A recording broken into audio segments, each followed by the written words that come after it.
Hello and good evening.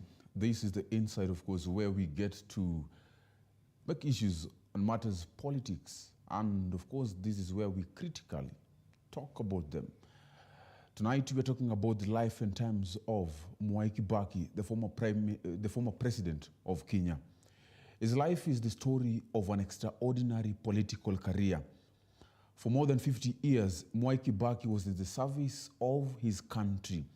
However, the crowning moment for him came from December 2002 to March 2003, when Kibaki was the president of the East African country. Born on November 15, 1931, in Gitoyaini village, Nyeri province of Kenya's central region, Mwai Kibaki spent his early childhood in his tending his father's sheep and cows. To his friends and admirers, Kibaki was a gentleman who survived the murky Kenyan politics unscathed. The qualities he was respected for included being a consensus builder and a man of integrity. To Kibaki detractors, however, he was a coward and an indecisive politician who, in the face of political storms, never saw a fence he did not want to sit on. He was derided as a conformist and a loyalist who never raised a finger against the gross excesses of the political system, which is served to the hilt. Tonight in the Insight, we look at the life of the late former president who was left a mixed legacy from stamping Kenya as an economic powerhouse, a new constitution, but also overseeing some of the bloodiest and most corrupt years and a bloody post-election violence, which led to the loss of hundreds of lives, displacement of people, and loss of property worth hundreds of millions of shillings. Life and times of His Excellency Emilio Stanley Mwai Kibaki. That is exactly what we are going to discuss tonight, about the life and the times of the former the former president of Kenya, the third president of Kenya.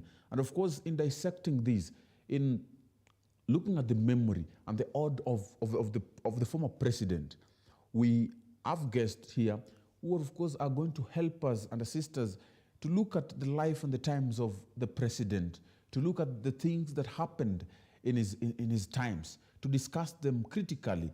What could have happened if this person never existed in the Kenyan politics? Of course, this is one of the questions that we're going to ask, and much, much more on the Insight tonight. Well, my guests tonight, one of them actually is on the way, is coming. That is Samuel Masika, of course. And Samuel Masika is a political analyst. He is on his way, is coming. And of course, with me in studio right now is Dennis Maguta. And Dennis Maguta is a leadership and governance expert. Of course, is joining me on the Insight. And thank you so much, sir, for joining me on the Insight tonight. We're talking about the life and times of the former president who has just died today. But before that, let us look at this clip, of course, which tells us more, of course, not more, but at least it gives us a glimpse of what this president was, who he was.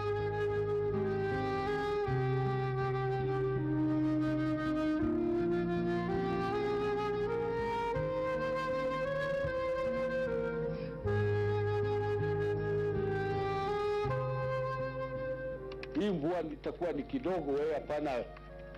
Hata gari yangu naona inatoroka yeye bure. Mwambie arudi nyuma. Ni pumbafu kabisa. Maana unakuwa na maana gani duniani ikiwa wewe kazi yako ni wizi wa ng'ombe? Kweli una maana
Wewe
Well, so interesting, I believe, Mr. Maguta.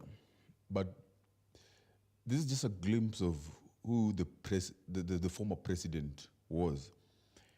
But he's a man with many faces, and there is so much about his leadership style. He's quite different from other leaders, the predecessors, and even the successors. The successor. What do you remember Kibaki with, Mr. Maguta? Yes, thank you so much, Eugene, for having me here today. Okay. We thank God for this day.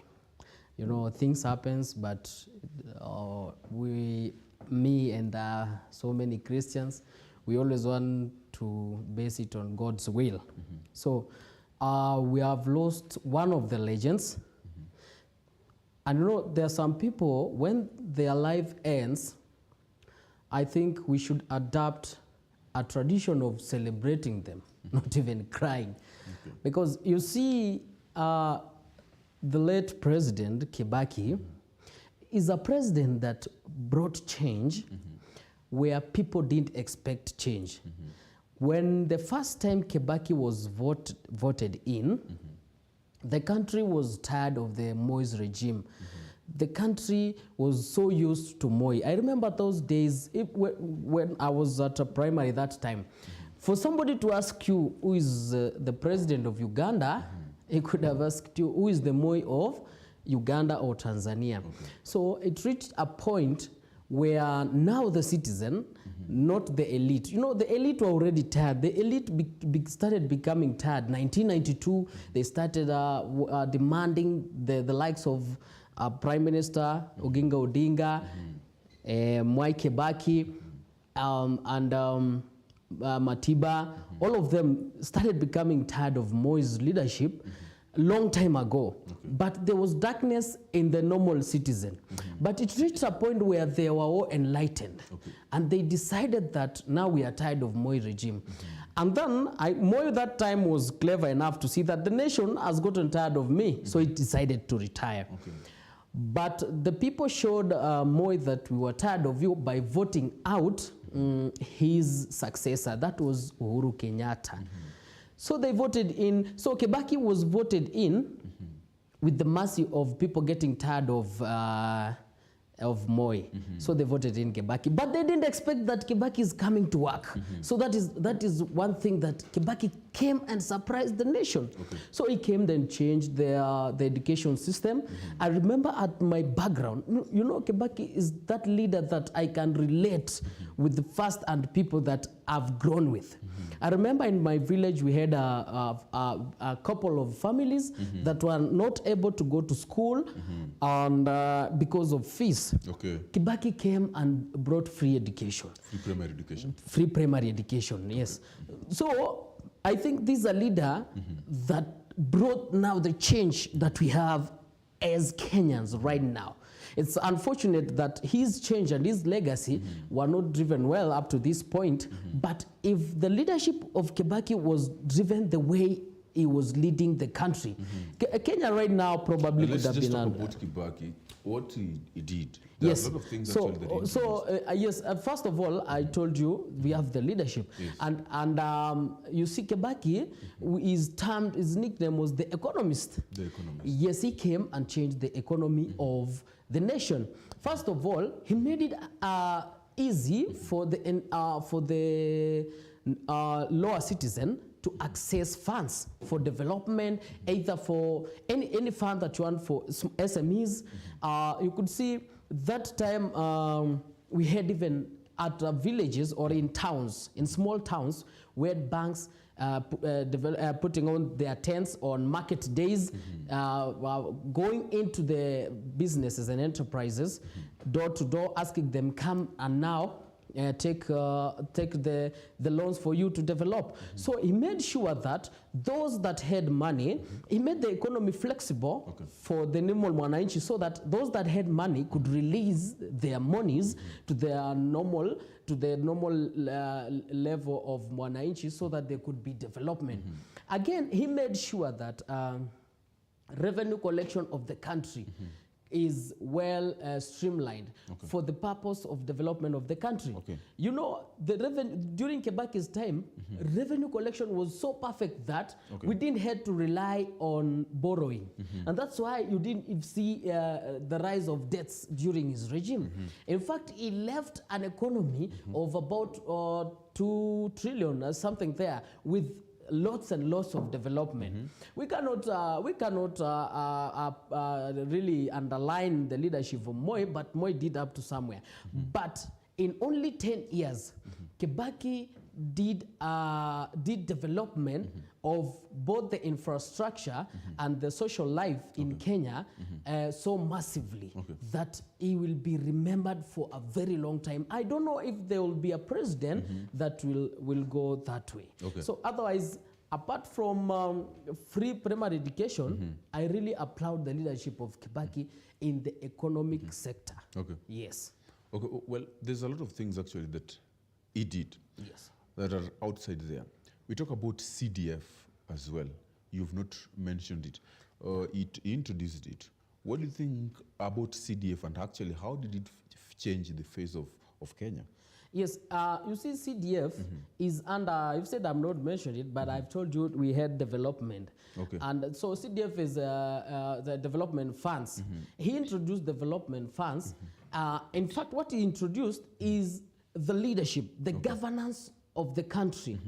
He allocated, you see, we didn't have Majimbo, but Kibaki in 2002 ran the government in like the one that we have right now. And I told you, he made sure that the revenue collection is streamlined, so that, and again, you see, with the corruption, there were minimal corruption during his time. Kibaki was a smooth operator. He could have been, he was talking just slowly, but I can tell you, he's a guy who didn't entertain nonsense. That's why you see, even in his talks, he have some words that you cannot label. So he introduced community development funds, and that is the fund that drove and helped the schools. Since now, he had said school is free. You see what he did? So he decided that for the school to develop in other ways without the input of the parents through the direct cash, he introduced CDF. And he made sure that CDF also is used by the local administration from the chief onward and the councillors that time to develop roads and even try and reach the electricity to their villages. One of the remarkable things that actually he has left, landmarks that he has actually left to his legacy, is infrastructure. And our case in point is the Thika Superhighway. We look at Thika Superhighway amongst other legacies. But you look at all these legacies, we believe and we know that Kibaki was there for 10 years. But in as much as he was there for 10 years, we also had a grand coalition government which came amidst his tenure. Yes. Can we say that in the legacy of the president, Mwai Kibaki, can we give credit to Raila Odinga as well, the leadership? Yes. Now, you know where the leadership, that time we used to layman's language, the language of the street. But generally, the grand coalition government. The grand coalition government, where we used to say mkatenusu. I'd like to say this, you know, we give the credit where it's due. Yes. I like to say during that grand coalition government, they did work. You remember, you know, Raila Amolo Odinga did some good moves. When he thought that if the ministers, some other ministers was, you know, Raila Amolo Odinga was supposed, or he was the head of the ministers.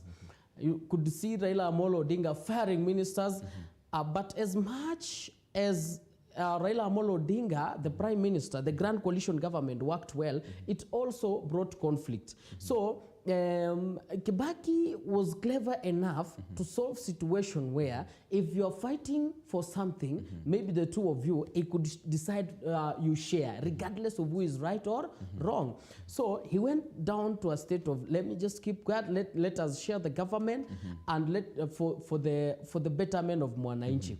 But he wasn't wrong. At that time, they did some good work. You could see Raila Amolo Odinga overseeing, even in agriculture ministries, overseeing the work and the committees of other ministries, health, agriculture, and finance. You could see him appointing. Oh yes. Do you give credit to Raila Odinga? Yes, already I'm saying what he was doing. Okay. I'm not mentioning Raila, I'm not mentioning Kibaki. Okay. I'm mentioning the works of Raila Amolo Odinga under the Grand Coalition government. Do you think that generally in Kibaki's tenure, Yes. it was smooth all around? Okay, to this extent that, you see, before the Grand Coalition government, there's the way they performed, different from the way when the Grand Coalition government came. You look at the two governments structures when we had the Grand Coalition and when we did not have. How do you compare them? Yes, one thing that I want to say is, I can say during the Grand Coalition government, and the first one, Kibaki was slower because it was taking over debts from Moi. It was taking over a lot of things, a lot of governance issues from Moi, and a lot of governing people from the leadership of Moi. So it was not that smooth for him to run smoothly with the people that he inherited from the previous regime. But when it comes to the second term, Kibaki was not, you remember even during the election, period, Kibaki unfortunately had accident. So I think even his health condition during his second term was not that perfect. So I could say this. During because they all input, and when Raila Amolo Odinga and Kibaki decided that we are going to work together, I think that time Raila changed even the enemy in political field was no more Kibaki, but unfortunately it came to William Ruto. So they started an enmity a long time ago. Okay. So now Raila Amolo Odinga and Kibaki put on their minds together and worked for the Kenyans. So in terms of leadership in Kibaki's regime, the second one was a little bit much easier for him, unlike the first one, because the second one, even Raila Amolo Odinga wanted to prove that if I could have won this government, this is what you could have get, you as citizens, if I could have won this government. So he really tried to push the best of the government. That's why he was all over running, overseeing the ministries. So Kibaki had a little bit of rest at that time. So during the second time, it was just, it was okay with it. Okay. Than the first. So I get pretty well. What can we emulate from the president, like the current leaders that we have? What are these qualities that actually they can emulate from the former president? Yes, humility. Yes, humility. A lot of humility. You see, Kibaki had a lot of humor. The humor that Kibaki had, you couldn't believe that Kibaki could tolerate somebody that have even gone to, they fought together, but they are now working together. They have done the handshake together. You see, handshake started a long time ago. And then again, the style of leadership. The leadership that there were not so much borrowing. The economy system. The economy system during the Kibaki's era was one of the best systems that Kenya could have wanted. And Kibaki leadership was based on raising the lower part of the, in the pyramid, the lower part of the pyramid economy, where even we saw the emergence of and growing of banks. We saw equity emerging during the Kibaki's time. So those are the kind of leadership that I could wish the leaders that we have now should emulate from Kibaki. And then see how Kibaki could transmit well from one leader to another. We don't need to have rankles. You see, like with the leadership that we have now, people are fighting. When we have change of position, there is a lot of collision. But during the Kibaki's era, people could be shuffled. They could be put from one position to another without any fight, without any. Also, there was a lot of peace during Kibaki's tenure. Apart from, you see, apart from the post-election violence, but post-election violence was triggered with many things. But if you see, if you look into his leadership... We are coming deeply into that, Sam. Yes. But of course, let us go for a short break as we introduce the second guest as well. Of course, this conversation is still running, and we're talking about the legacy and, of course, life in times of President Mwai Kibaki, who is now the late, dying in his 90s. Actually, what does his life as a leader mean to the people of Kenya? And of course, that is what actually we are trying to look at, of course, through the eyes of the political analysts and government experts that we're having on the show tonight. Don't go far away and don't touch that dial because we're coming back. You can use the 21144 as our SMS line to talk to us and engage us in a conversation at GBS TV Africa at Eugene Chienkwach. That is our social media platforms where you also get us and engage with us. You're going for a short break.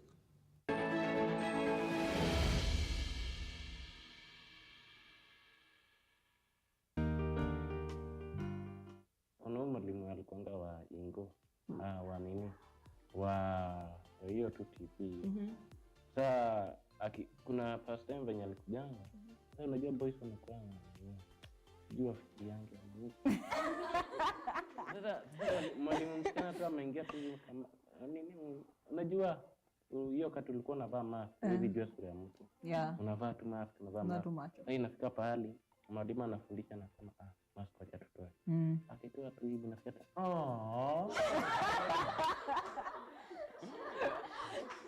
mimi sasa najiuliza, yaani watu ni wadogo hivi na wanafikiria mbali sana. Wanafikiria mbali sana. Ukipatikana wewe ni lele, like unapewa G. Hapa kuna compromise, kuna kitu yote like unapewa G. Though nani shule yetu sidhani kayo inasaidia. Haisaidii. Juu ni wengi wana multiply, alafu kuna kwa na recruitment kila mara. Like wao wanajiodai nini whatever. So sioni kama inasaidia. Unaona Beirut, hiyo kifuniko ya Beirut. Wanaingiza drugs hapo ndani like kama bangi. Alafu like sawa wameshika Beirut like inakuwa nikawa nakula pen but they are sniffing drugs. Who is against drug tests? Wajua vizuri. Hamtaki na mko kadhaa. Zinaongezeka tu.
right there. It's the kids' mind. Kids' mind. Kids' mind. Kids' mind. Enjoy this part into triangle shape. Songs, dances. English and so funky. Pow, pow, pow. Vitamins blasting off. Easy tomato. And Bible stories.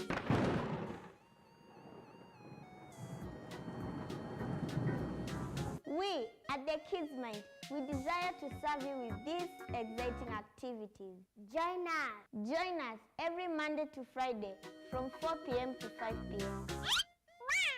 Wow! Wow!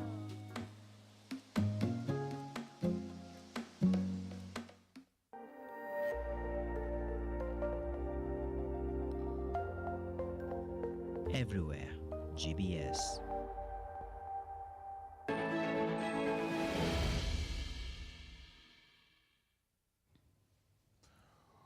Welcome back to GBS TV. We look at the life and times of Mwai Kibaki, and of course, I still have my guest, and I'm joined with Mr. Samuel Masika.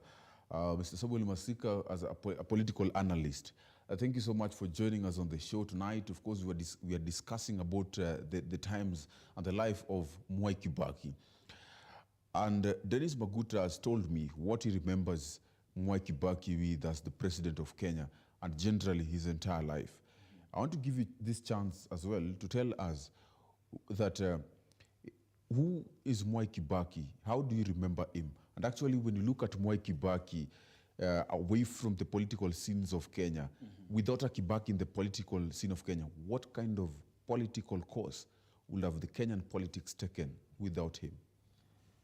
Thank you very much, Bwana Okwach, for having me today. I really appreciate for the opportunity. My apologies to the viewers. Yeah, Kenya is a busy country, so I apologize for coming to the show late. I would like to pass my condolences to the family of the late President Mwai Kibaki. Mwai Kibaki is a great man. He's a man of many great attributes. He served this country wholeheartedly. He was never distracted. He was a very focused man, and a number of things can be attributed to him. Personally, as an individual, I would like to remember him for so many things. One, when Kibaki took over leadership, is when we started hearing about things like the CDF, the Constituency Development Fund. This is something that we never used to hear under the previous president. Immediately he came in with this desire to want to see a progressive country. We remember the referendum of 2005, the banana and the orange. Of course, he did not go through, but of course, with his determination, again, we see 2010, the promulgation of one of the progressive constitution that we have today, and we can see the constitution is actually working even more than the legislature. I would also like to remember Kibaki for the mega projects that he did. Thika Superhighway is one of the outstanding hallmark of his administration. Kibaki was also a very focused man. He never used to be distracted. He would make a lot of noise. I see the current regime, when the country and people are making noise out here, they get back to answer us. But President Mwai Kibaki was very focused, and most of the time, even if people would oppose him, he focused. I think he had an agenda for the country.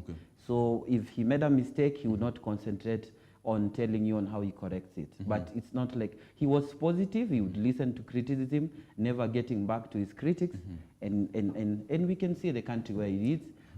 With a very little debt, below 2 trillion, he was able to do a lot in the country. And I've already mentioned the Thika Superhighway, which is a hallmark of his administration, the 2010 constitution.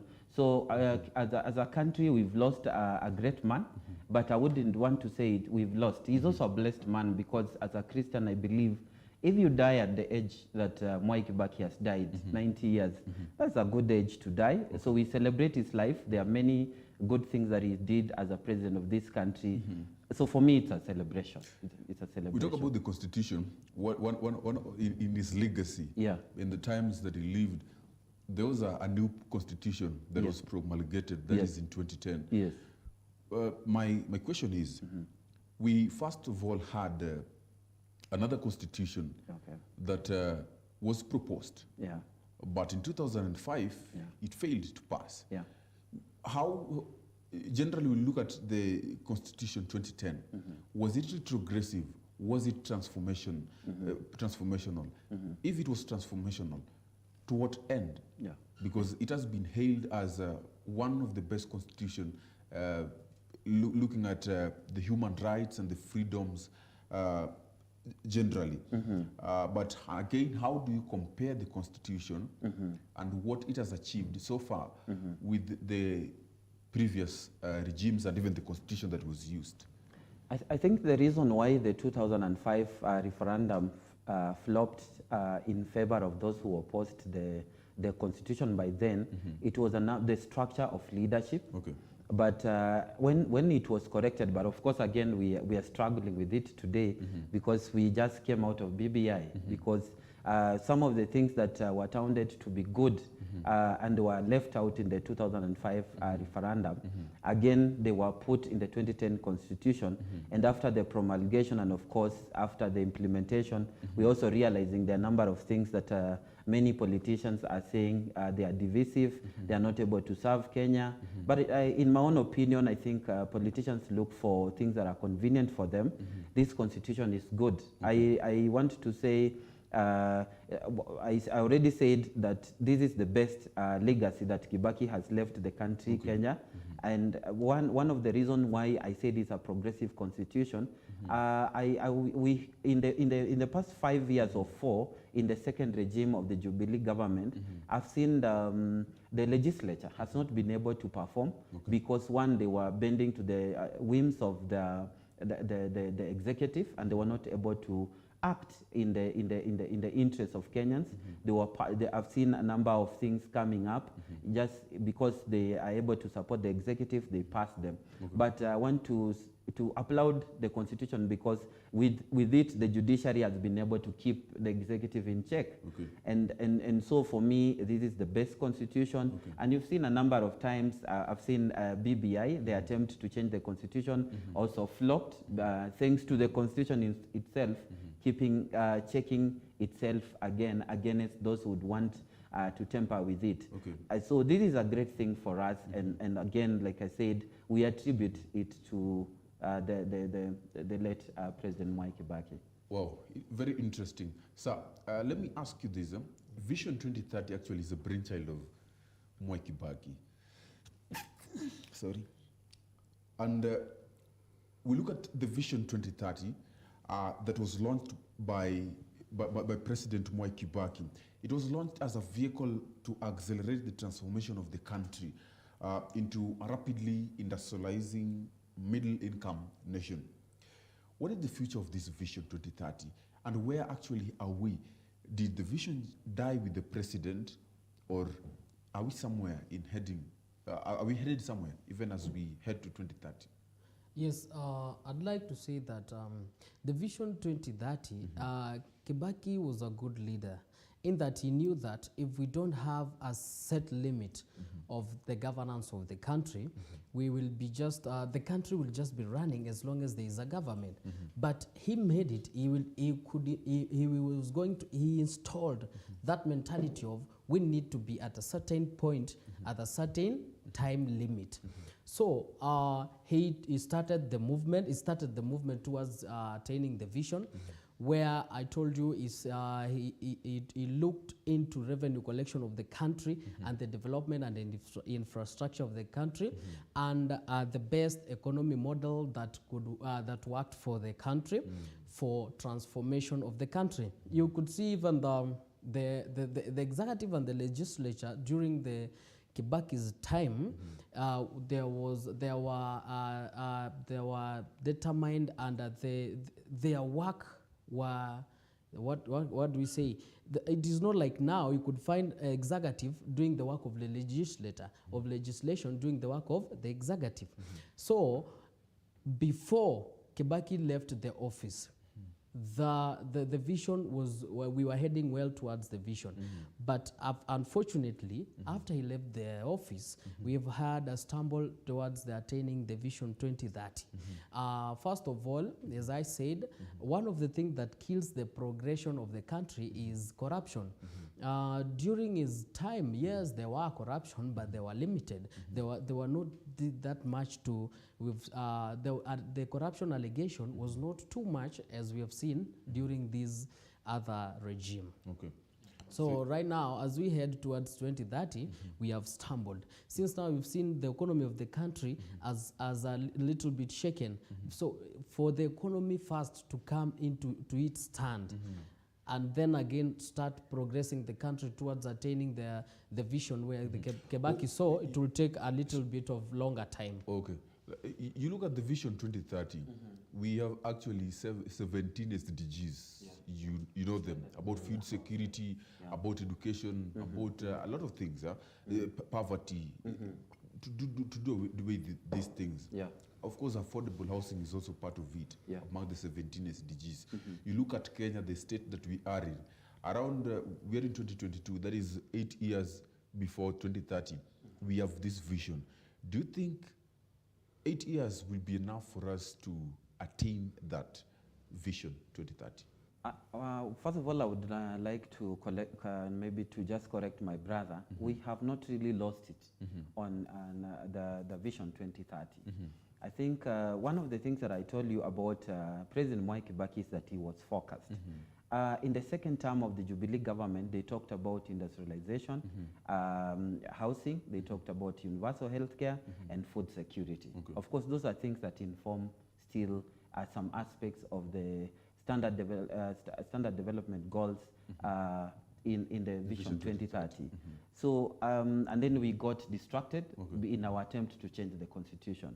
So in the whole of the second term of the Jubilee government, we've not been able to look at the four goals, the big four, because the big four were actually coalescing into the Vision 2030. So with the right person in place, we need only one term, and then we'll be able to get to a point. We may not be able to achieve it 100%, but this was a good desire for the country by the president, the late. He had a good desire for the country. I've seen in the second term, the Jubilee government laid down infrastructure in the first term, but then they were not able to utilize the infrastructure in the second term because of course, personal differences and being distracted, as I said. If President Uhuru Kenyatta was easily, not easily distracted by things that come from the sides, then we could have gotten somewhere. Maybe just to mention, 2007 to 2013 was not a comfortable time for President Mwai Kibaki. There was still a disagreement between him and the then Prime Minister Raila Odinga. But like I said, the guy remained focused. He knew what he wanted to deliver for Kenya. Of course, his election in the second term was contested, but he still delivered. He still delivered, and I would like to just say, maybe in the next regime, the president that takes over, he has a road to borrow from Mwai Kibaki, and he's able to take this country closer or even to the Vision 2030. So we've not really lost it. We have time, we have the resources, we have the wherewithal, but the president that takes over needs to be focused, avoid answering every critic. Of course, if you answer every critic, you will get nowhere. We will not get nowhere. There's a Swahili saying that is only a good tree that is stones are thrown at because you are attempting to get fruits. So let the president, whoever takes over, of course right now there's little that President Uhuru Kenyatta can do, but the person who is coming, we have maybe 2 months to elect the next president. I pray that the person who takes over is going to be a sober person, determined, and not just responding to every form of critic and move this country forward. Okay, we have actually 2 top presidential contenders. Yes. Amongst them, yes. You look at them without mentioning of names. Do you believe that in them we have a Kibaki, a man who can take this Kenya to the next level? Just like Kibaki, you say, was a visionary man. Yes, we have visionary men. We have two top contenders for presidency. I'm inclined towards the hustler nation. Okay. I believe he represents the aspirations of Kenyans. He's talking about poverty eradication, of course, working with people at the bottom of the economic pyramid, and just helping them to elevate them economically. I've seen the model touted by the Emilio presidential aspirant. He's talking about giving out 6,000 to people who are not able to venge for their needs. But I think that is a system of handout. I remember it was practiced a little bit by the president, that is Daniel Arap Moi, and the regions in this country, including his own Baringo backyard, many people are really languishing in poverty just because they relied on handouts. So like a working economy, the bottom up, for example, where we are saying, let people who are doing their job down there be empowered to do it. Maybe we create a kitty for them to borrow from. Maybe it can be interest-free or with a smaller interest, and then they are able to develop the economy down there as they inform the big economy of the country. So I believe there is someone who is talking about something that can really be copied or emulated from President Okay, one more question to you. Mwai Kibaki. A question that I asked Dennis Maguta is that looking at the life and the times, or even the leadership, during the leadership of President Mwai Kibaki, there was a time amidst that there was a grand coalition government. Yes. During that grand coalition government, actually, it was believed that there was a lot of things actually that happened, economically, economic growth, I mean, and things like that. Yeah. According to you, do you believe that the former premier should be credited as well when you talk about the legacy of Mwai Kibaki? I would say yes and no. Yes, in the sense that in their first years, there was a lot of understanding between them. There was no disagreement until they got to a point where they started just fighting for the red carpet. I think you remember those times. They started fighting on who between the vice president then and the prime minister, who was senior, who was supposed to speak just before the president. I'm sure you remember, we had a lot of war around protocol, and we lost it. But one of the things that I was telling you is that President Mwai Kibaki remained focused. He did not really look, he never got distracted with that. And so why I said yes, it's because there are things that the former premier was given to do, because they shared the government. It was half-half. Of course, he had a number of ministers on his side who I can say they performed, and then there are a number of ministers who are on the side of course, President Mwai Kibaki who performed. But a number of great projects can be attributed to Mwai Kibaki because for him, he remained focused. He was never disturbed by the issues of protocol, and he just focused on what he wanted to do for Kenyans. So we can a little bit attribute, because at some point, I think the premier was rocking the boat because he wanted to be recognized more. And I've seen the same even in the handshake, 2018 handshake towards up to this time. It has always been him being recognized, and he really likes it. I've seen people joke on the street and say he likes status. When he sees maybe he's being escorted by chase cars, then it's really an impressive thing for him.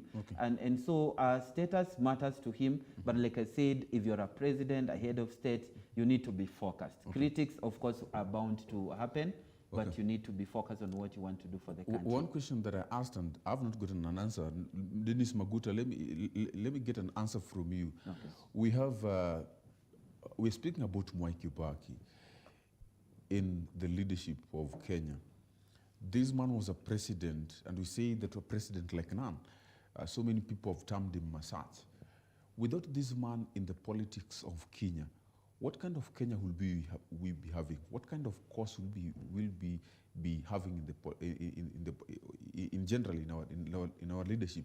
Because we see that he's the first opposition president, a man who takes from Moi during the one-party state rule. He ends the one-party rule state. That is, we had the KANU government.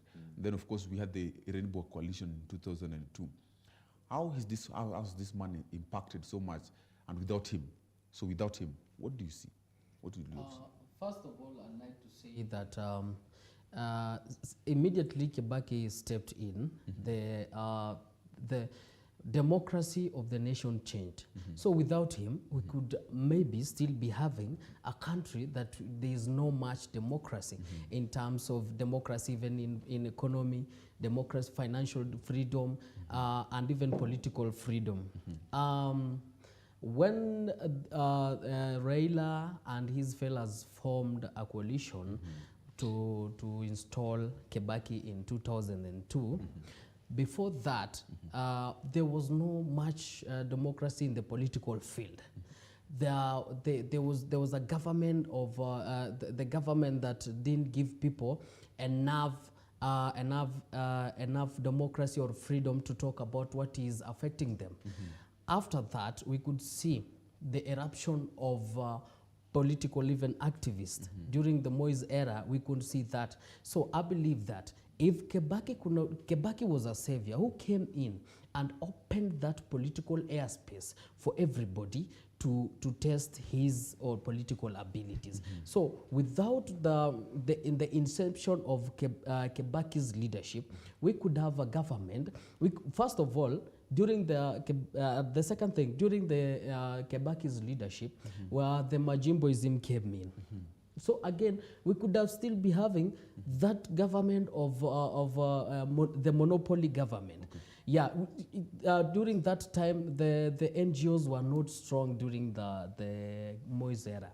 So Kibaki, when came in, he gave out the total freedom to everybody who can do something for the country. So without him, I believe up to now, we could have been having a kind of government that is run in our neighboring country, Uganda. So you've seen when Kibaki came in, he showed that we can run the government together. During Moi's era, it was only Moi and Moi alone.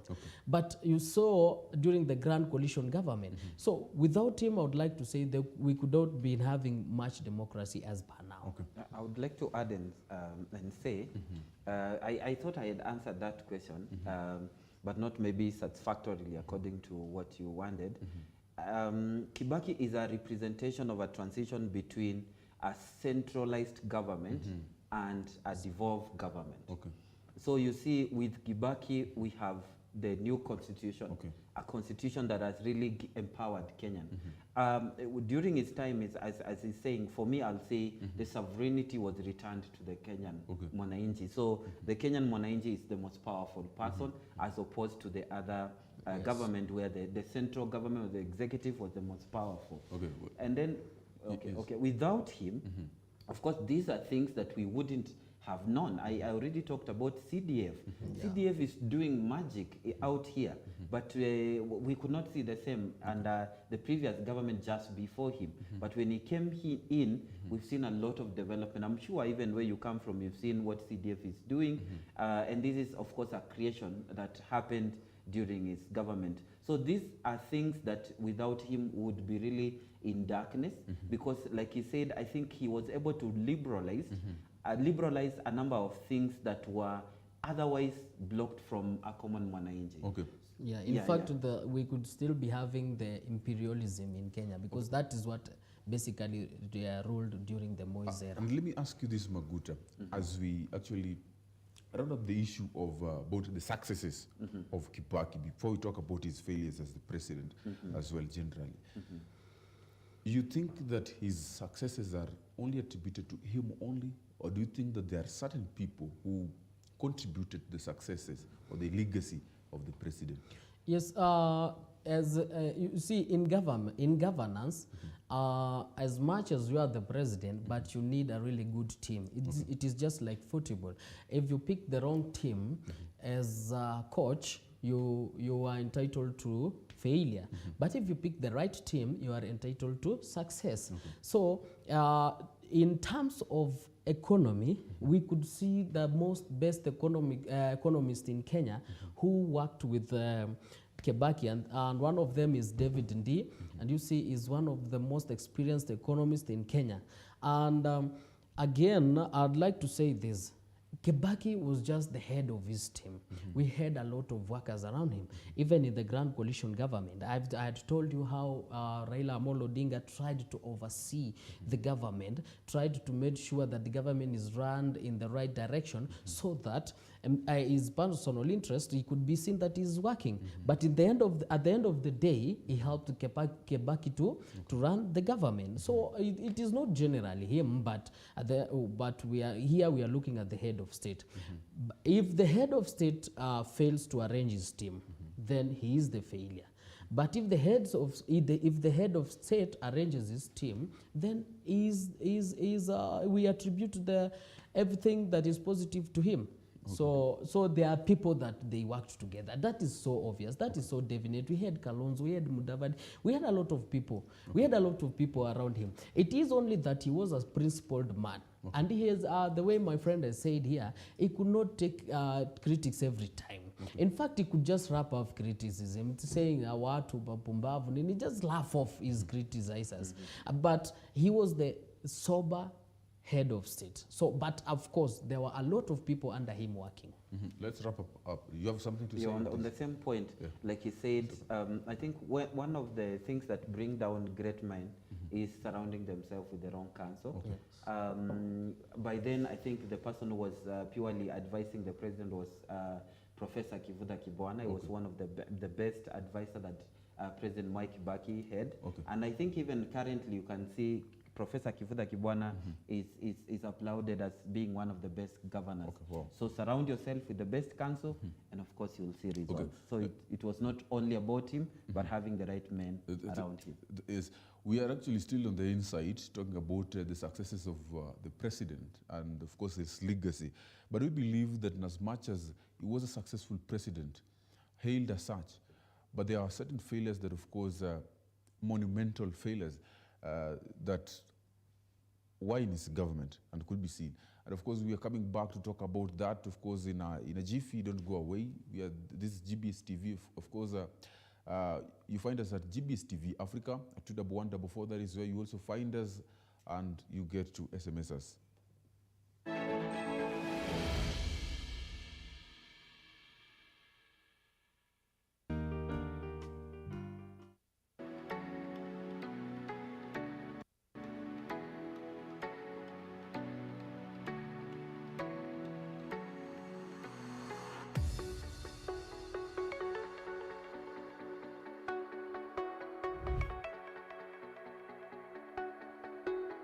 Hello there. Are you looking to be entertained and educated at the same time? Well, say no more. My name is Del Singanga, and I will be your host for the Youth Hub, the show that gets your groove on. And I'm Rachel Gambo, the boss. Here at Youth Hub, we bring you fun guests, interesting topics, and play interesting games. Lazima fit in, and you're like, you belong there. Sisi tunaishi pamoja, sasa inaweza kutrust, sasa uendi nje. Multiple, eh? Oh my God, that one moment I was in love. Kuna mahali mzazi yenyewe anakujua in this way, and you also know yourself in the other way. Oh, sikata sikadumbi. So Nikki, sema nakupe. Remove a cash drive, fab on the go. Money get low. Wanna play again? Are you ready? Well. Never have I ever.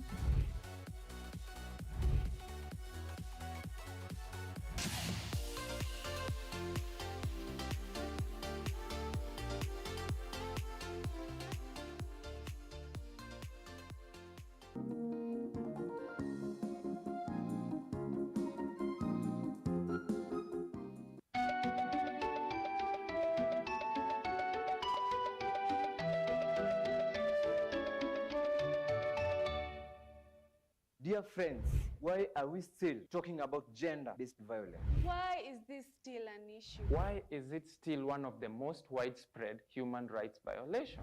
We're still discriminating others based on their gender or sex. We are the problem.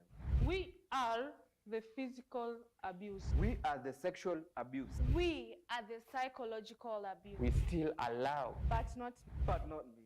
But not me. But not me. But not me. I want to be informed about gender-based violence. I want to inspire and inspire others about gender-based violence. I want to initiate change in my community. I want to use my influence to stop gender-based violence. I want to be counted as a hero for championing the stop against gender-based violence. Let's not be silent. Speak out. So join us in this journey as we talk about gender-based violence across our homes, from our homes to the rest of the world. Can we count on you? Can you say count me in? Count me in. Count me in. Count me in. Count me in. Count me in.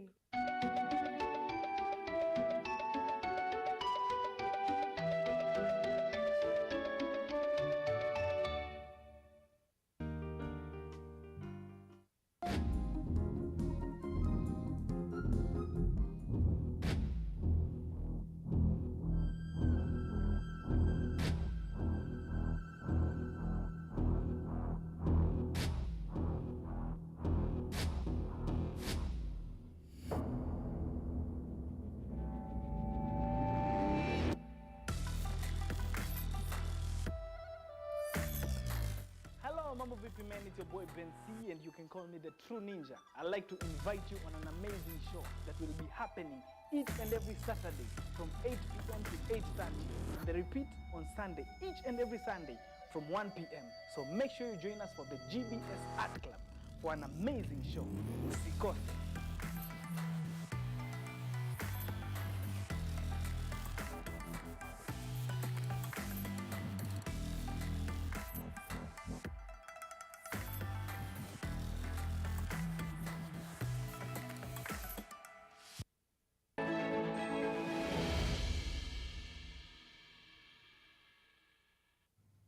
Welcome back to The Insight, talking about the legacy, the life and times of Mwai Kibaki.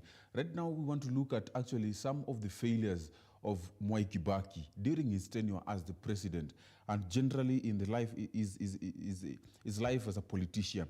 We believe that there's a series of monumental failures that were seen in his government as well. And one of the things that I'd love us to look at is the aspect in his politics is when he entered or resumed office. How did that happen? He assumed the presidency under the circumstances which could have dealt with the scourge of negative ethnicity. What do I mean? The National Rainbow Coalition that assured his electoral victory was overseen by an organ known as the Summit, if you guys can remember. The membership of the Summit was represented by the country's regions, major ethnic groups. We had Mwai Kibaki was a Kikuyu, we had Mudi Awori, and we had Wamalwa Kijana who were lawyers, we had Raila Odinga who was a Luo, we had Kipruto Kirwa, Akalenjin, Charity Ngilio, and Kalonzo Musyoka who were Kambas, and Najib Balala who was a Mijikenda, coming from Coast. So you look at the structure of the summit, you get to realize that everyone was coming from, like at least we have these people coming from the major ethnic groups. We believe that through this, Kibaki had the chance and the opportunity to unite Kenya as one. But what happens? Soon after electoral victory, the summit was shunted aside. An assortment of the central figures of the Jomo Kenyatta regime, all of them Kikuyu, were reconstituted as Kibaki's regime. And analysts have believed that President had a chance to unite Kenya. They believe that with this team, he had honored this. Had he honored the agreement, actually, Kenya will be more united. Did the president squander a historic opportunity to remake Kenya? That is a question that I want to pose to you, Dennis Maguta. Do you think that the president squandered the opportunity to remake Kenya again? Yes, you see, the summit after the election was broken or disbursed. I think now this is where, but you know, it is not easy. As for governance, for you to run well, you must have people that you trust. But in the process of Kibaki looking for the people that they trust, that they could have worked well with, of which he worked well with, he unfortunately dishonored the coalition agreement that they had. This is a place where, this is a season where they could have do away with these tribal and ethnic issues. If at all, everybody was was allocated into the place that they really were supposed to be. If at all the laws and constitution that they made were followed. So unfortunately, Kibaki was not able to change that mentality of tribalism in Kenya. As much as he tried, even in 2007 where they had a handshake, but still, you see, after we handshake, we agree to work together. But if we agree to work together, then give us the work to do. You see, that is where, in fact, it reached a point where the vice president and the then prime minister had coalitions together. This was the failure of the Kibaki. He failed to honor the coalition and to allocate to everybody what you're supposed to do at that time. So there were countable number of mistakes that he did. We saw in CDF, the CDF fund, it was not, unlike now, where people could have, are accessing, students are accessing the CDF education fund. That time for students to access these monies was very hard. And even the schools, you've seen, even mostly in marginalized area, he developed this CDF for the development of schools, but it couldn't do anything. The dispensaries and small hospitals that were supposed to reach in the constituency, that location, they didn't happen. There were a number of corruption that took place. Why? Because the citizens were not aware how these CDF funds were working. In fact, for the first time, I attended public participation of a financial bill of my constituency during the regime of from 2013 up to now. He failed to educate people how, as long as, yes, he has given us the monies, he has given us the access to the monies, but he failed to educate the people. How can you oversee your money? Where is your money going? So we had schools and developed hospitals, even the roads. We are just seeing, you see, Thika Superhighway is just one road in a very big country. We had feeder roads. We have feeder roads at our homes. So during 2017 to 2013, those roads were terrible. In fact, what Uhuru has come and done is to rectify. In fact, what majorly Uhuru has done is to finish his project. So why wasn't he able to finish the project? Is because of one, corruption and stuff. Okay. Maybe to add on what he said, no human is infallible. We've said that Kibaki has a number of good things that he did, but I would like to agree that he lost an opportunity to unite the country. I will agree. That is in 2002, immediately after, you know, when Kibaki was elected in 2002, Kenyans did not care about tribe then. It was not, they were not careful about their ethnic background. I want to remember that time in 2002, the current president Uhuru Kenyatta was contesting then. So the Mount Kenya side of Kenya was supporting him.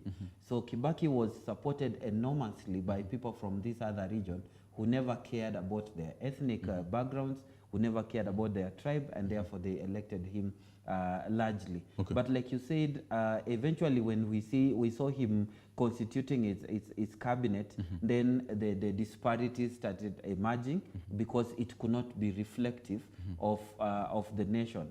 In the same connection, in 2007, after the contested election, by then I was not really a supporter for his supporter. We see the election was really contested. By then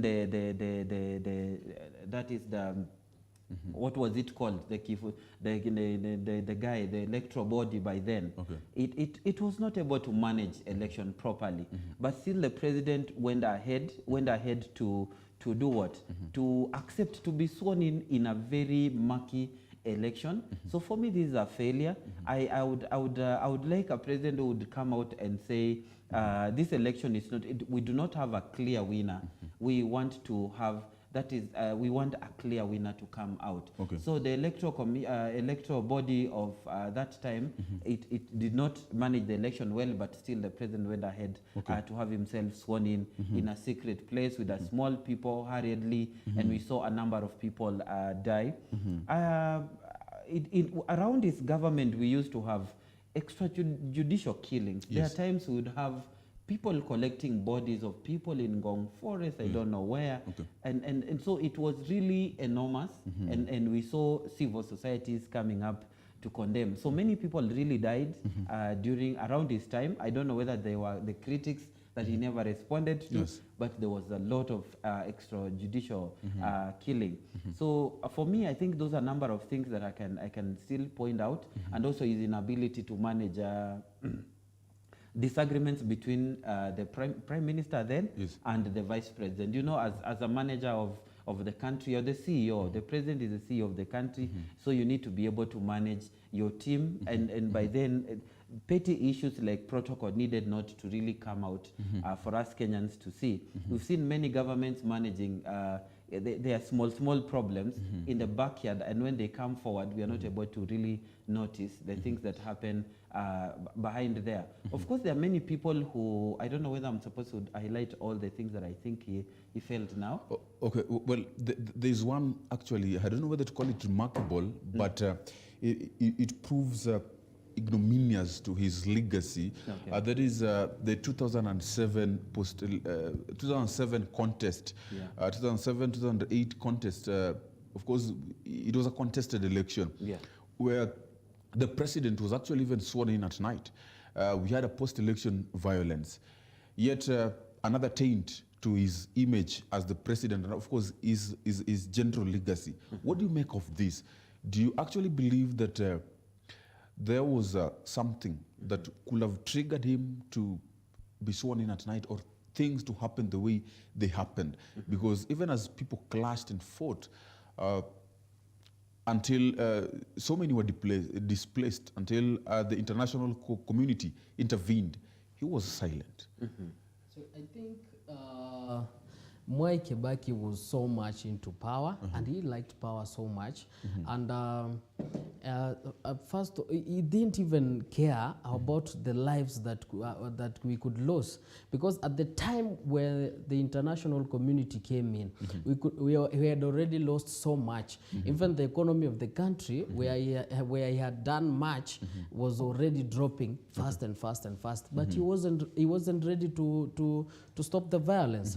As my friend has said, as that time, as a leader who is not only obsessed about power, but obsessed about working for the people, he could have stopped the fight and say, well and good, let's go back to the election. Let's do the election again.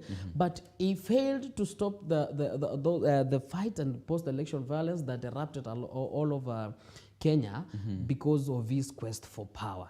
That is so obvious. We saw that. The quest for power drove him so much that it had to be the intervention of international community where Kofi Annan came in and forced them, coerced them into a handshake, because again, it was so murky, and so it was unfortunate that we had to, unlike 2002, where he went to the public podium and he was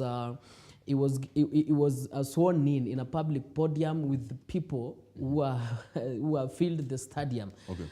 This time, he was sworn in a dark room alone with 3 people. So that raised a lot of questions. And yes, there are a lot of questions about that. That's why even the opposition did agree. But as a leader, if he knew well that he had won and won genuinely, they could have come out in the daylight and say, okay, if you believe that I didn't win, we can go back to election again. So he failed so much to check on the security of the people. And during his time again, is when we started again seeing the eruption of terrorism in the country of Kenya. So so there was a shortage of leadership in Kibaki's regime, mostly on security.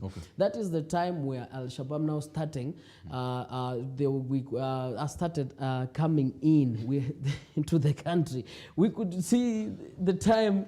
Yes, you're talking of so many failures than even the successes. But okay, anyway, it's okay. You see, he's a human being. Yeah. He's a human being, and we just he's a human, and as a human being, you cannot just go through a certain process without failures. Okay. But as much as he had these failures, but he had a way of counterattacking them. Okay. But the failures cannot outweigh his positive development of the country. It's very interesting. Actually, I can see some of the viewers texting, and mostly are it's about Bethel Maina tells us we can't forget about transformation of the city health facilities, the toilets.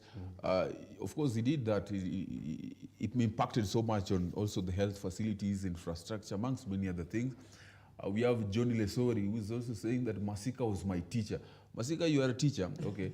And then Mr. Masika was my lecturer. You can be you can be a great political leader. We have George Muriuki, who says that good responses to questions are. We have Boss Lady and of course Ronkei David also texting. And of course, keep your text coming, and we'll hail them, we'll talk about them. Tell us about what Kibaki did during your time, if at all you were born during that time. What are the failures that you remember that Kibaki did? And of course, the conversation is still continuing. Mr. Masika, let me ask you, generally, you look at Mr. Kibaki's life, be it in politics, or even after politics, or even before that, what kind of man do you see? Generally, not just in politics. The former president is an embodiment of hope. Hope. This morning, I was just looking at the media as it was eulogizing him. He's a guy who rose from Gatuyaine village in Nyeri. He went to a village school. He went to a village. Everything about his basic education was village. There was some commentary that he even became a matatu tout to raise his school fees, and he is a representation of a Kenyan child. Okay. He gives hope to a Kenyan child because we are a growing economy. Of course, there are many things that are making it really hard for a Kenyan child to grow. But looking at the life of Kibaki, rising from Gatuyaine Primary, Gatuyaine Secondary, you know, and then he went to Makerere. Of course, after working really hard, he went to Makerere. When he was there again, he worked hard. That is when he even earned the opportunity to go to London and further his studies. Wow. So for him, I would say the former president he can be emulated. There's something about a Kenyan child that can be copied from his life, as opposed to many other leaders who have risen from up here. He has risen from bottom. This is bottom up. So for sure, there's something. He's a true hustler. Thank you. He's somebody who has worked from the dust, from dust to glory. You know. I really liked the story, and for me, it gives me hope. It tells me that I can still do so much as a Kenyan child, a son of a peasant. I can still make it. I believe we also have even the leaders that you think are from I believe they've risen. Somebody was telling me when I posted the poster you made, and I said I was coming to this show. Yes. They were saying that I'm a sycophant of UDA. I am not. It's just that UDA is talking about a Kenyan child. We are not talking about UDA today. We will talk about it next time. I just don't want to talk about it. I'm saying it's talking about the bottom up, raising somebody from nothing to become something. And so President Mwai Kibaki is a representation of that. I wanted to look at the life of Kibaki. Yes. I believe he had fun moments. Yes. And like, you look at the life of this man. What are these things you remarkably or fondly remember Kibaki with? He was quite a funny guy. Yeah.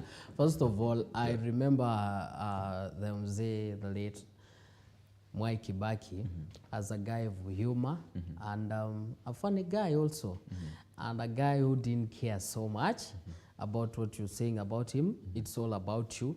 So I believe when you're doing anything, you really need to think about your progress and the agenda of what you are doing, instead of looking at who is around you, who is talking about you, who is thinking about you. So, and again, I'd like to see Mwai Kibaki, as I see Mwai Kibaki as a good and strong family man, a man who really cared about his family. You remember when there were allegations that he has somebody else? Yes, he had to come to protect his wife. So that's some of the good things that people are learned from him. He protected his wife publicly on a public domain and said, I only have one wife. So those are the things that I remember. Kibaki there have been questions about the president going live on TV and yes, I told I'm you. talking about and saying that I have Yes. one wife. Yes. With the wife, actually, when you watch the video, the wife is so serious and like it's. If you don't do this, okay, that is the impression she gives. And now the question comes: did the president just do it?